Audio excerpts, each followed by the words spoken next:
that completes that. We're going to check it out now. And we have a nice shiny cut all the way around. Now the harmonics in that really doesn't affect how this cut will perform in the machine later on. If anything, it'll be beneficial because the serrations in the feed roll now will help pull the wood through. It'll actually grip a little better, and so it works out to our advantage.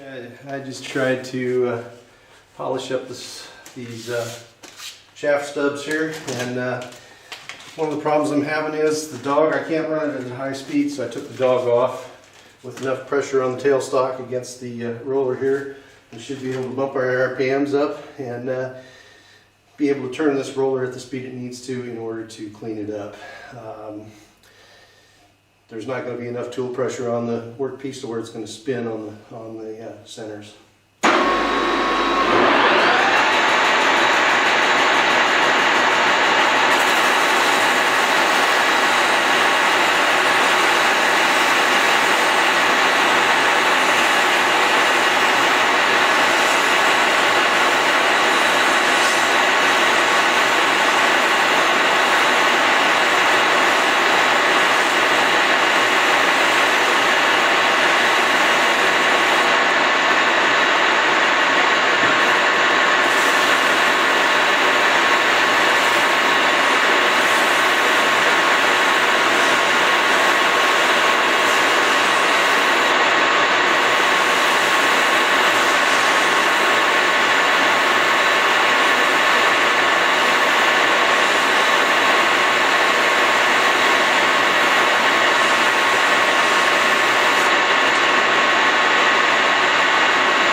So let me get you a little closer here and you can see some of the nifty things I'm seeing.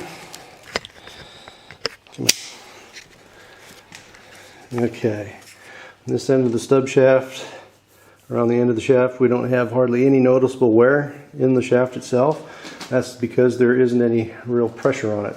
Now here on the drive side, this is the little divot that the set screw off the gear rests in. We can see here there is some wear, some noticeable wear in the shaft, which means this shaft is going to have to be turned down. I'm not sure what I'm going to turn it down to, but I have the option now because now I have center holes drilled. I can do that at a later time and still not lose accuracy.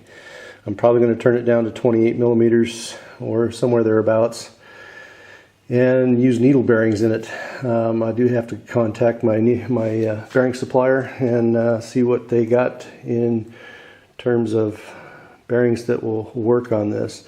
And that also means I'm going to have to turn sleeves for the gears that stick on the end of the shaft, because you can't just stick a 32 millimeter gear on a 28 millimeter shaft and expect it to turn anything.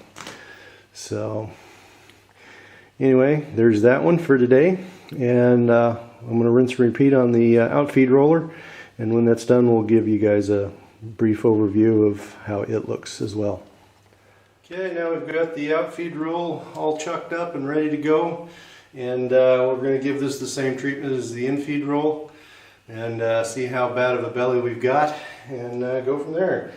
I measured it out with a straight edge here when I started tearing this machine down, and it had about 1/2 millimeter, which really by rights isn't bad, but it's not optimal either. If I'm going to tear the machine apart, I might as well go ahead and take out the little dings and dingus McGee's that I might find along the way while I'm at it. It doesn't make a whole lot of sense to slap it back together in a half-assed state. So I'll bring you guys back when I get this guy done, or at least I'll show you the belly of the roller when I get my first cut. Well, here I want to show you how much run out is in this roller. You can see a little bit of a dark spot coming around, and as you look closer in the cut, you can see that the knife is skipping a little bit in places. which shows the belly of the roller as it had. I'm taking a pretty heavy cut right now. I'm taking about a half a millimeter off the radius. In other words, a millimeter off the diameter.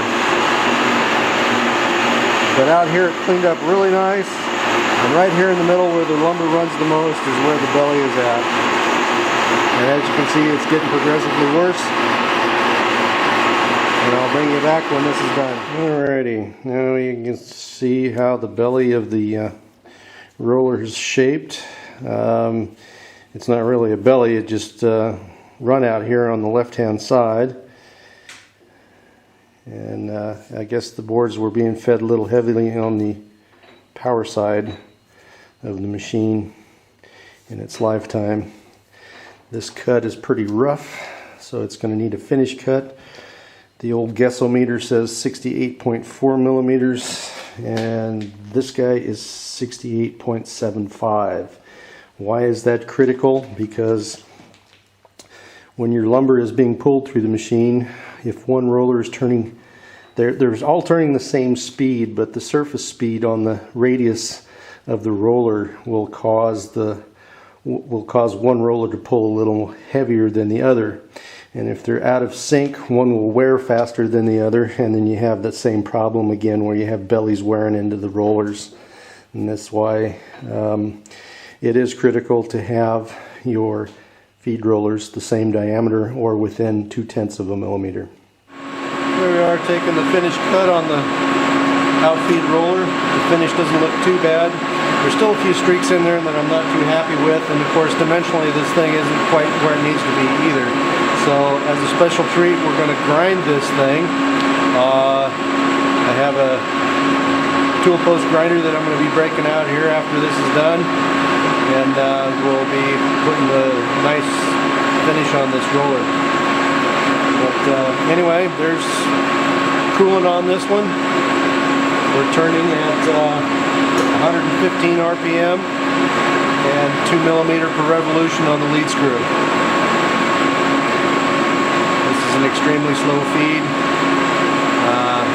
I was having problems with harmonics at higher revolutions and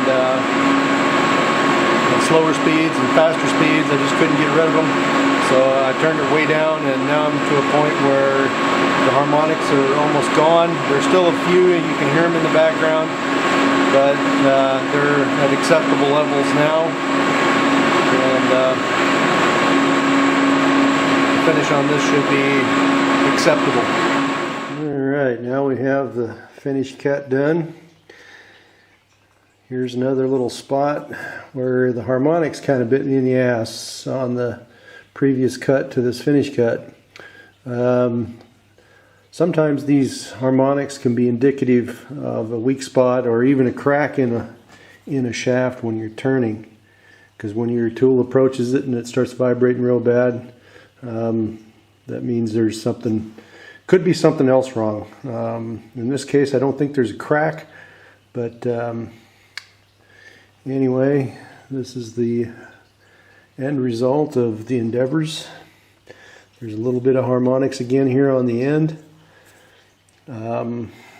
This part of the stub shaft is awfully long, given the fact that length versus diameter. I'm guessing that's why this thing was vibrating a little bit excessively on this end and not on this end. Well, YouTubers, now we're in for a real treat. Here we have my tool post grinder. Purchased this unit about a year ago, and this is the first real time that I get to use it, at least on camera. I did use it on the jaws of the chuck. They were bell mouthed, so I hooked this guy up. Mr. Bozo paid me a visit last week when I tried to grind one of my dead centers for here, and forgot to tighten down the stone, and it took off on me. But today is a new day. Got everything hopefully situated the way it needs to be. Got everything tightened down, got the stone tightened down.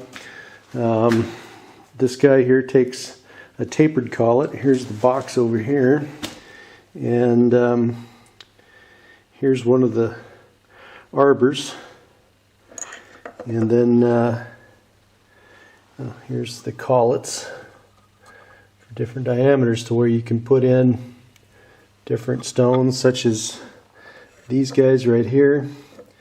And then there's also these arbored stones like, this guy right here.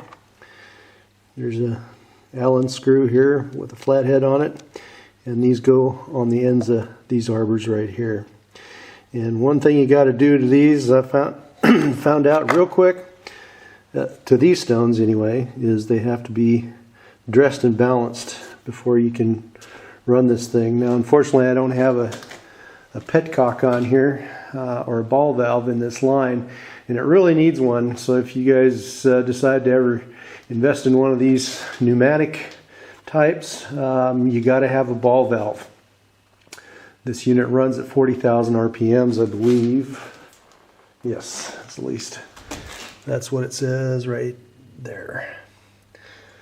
I'm not sure who made this thing, but it is quite an interesting guy. So I'm going to fire this up. I'm going to leave the camera on and just stick it on the tripod, and let you guys be witness to some of the insanity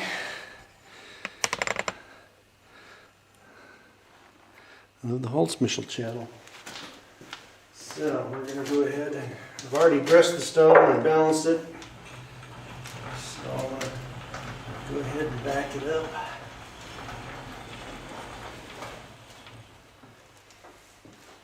First I'm going to fire up the lathe, and then and I have to run this backwards too. So I did try the Sandflex blocks on taking off the burrs. It was somewhat successful. It did take off the bigger burrs, but didn't smooth up the shaft the way I hoped it would. I think just emery cloth and good old Scotch-Brite works a little better than the Sandflex blocks in this instance. I also don't have an oiler for this, and so what I did is I put a drop of gun oil in here. Ballistol is the name of the gun oil, and to lubricate the bearings. Hopefully I'll have enough, gotta set my speed here. I'll have enough time to where I don't have to reset. I'm going to run a fairly, come on. You rotten bastard.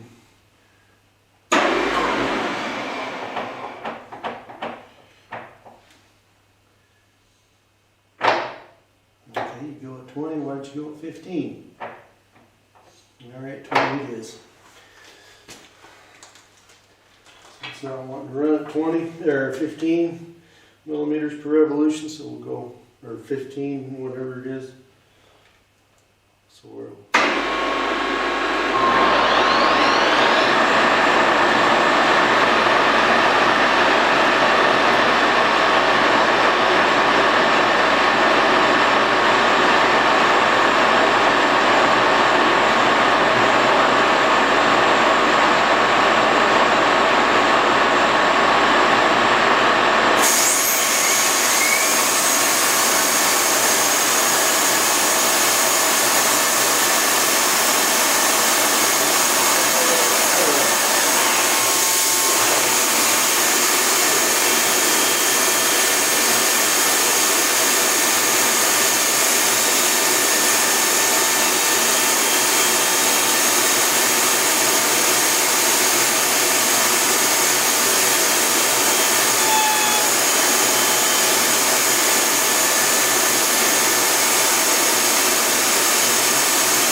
see we're getting a pretty decent finish.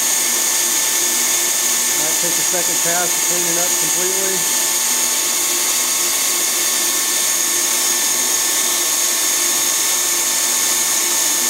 You see how bad the waves on this lathe are. Got some spots where it skipped a little bit. That was because of the finish tech being a little wavy. Okay, here we are on the final pass. Finish isn't looking too bad. I believe there might be something wrong with the bearings in this grinder, so I may have to put a new set in.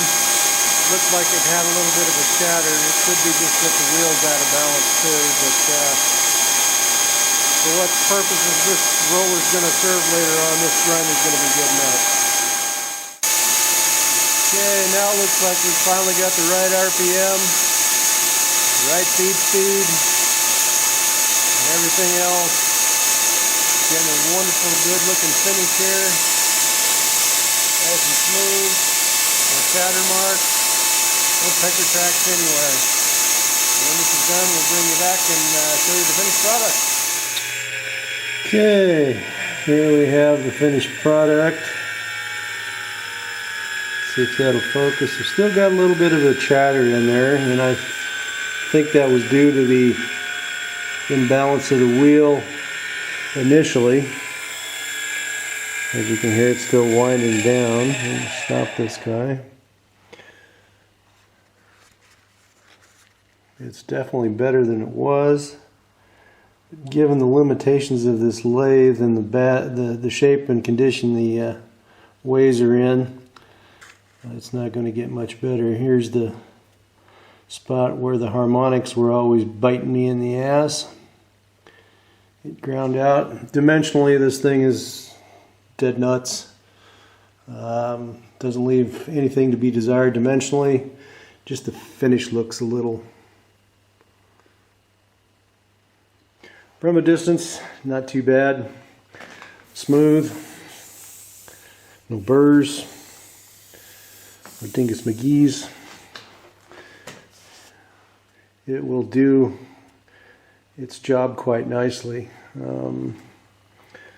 These dimples will help for traction. The last thing you want on your wood is pecker tracks from burrs and other knife marks and machine tool marks on the roller. This will do just fine. This won't leave any tracks, but it will definitely pull the wood through. So the final step will be to clean up the stubs on the shaft, and this one will be done, and then bring this one back to dimension, same as the outfeed roll, and we're done with the feed rolls. So that wraps up today's episode of This Old Planer, and hope to see you guys again soon.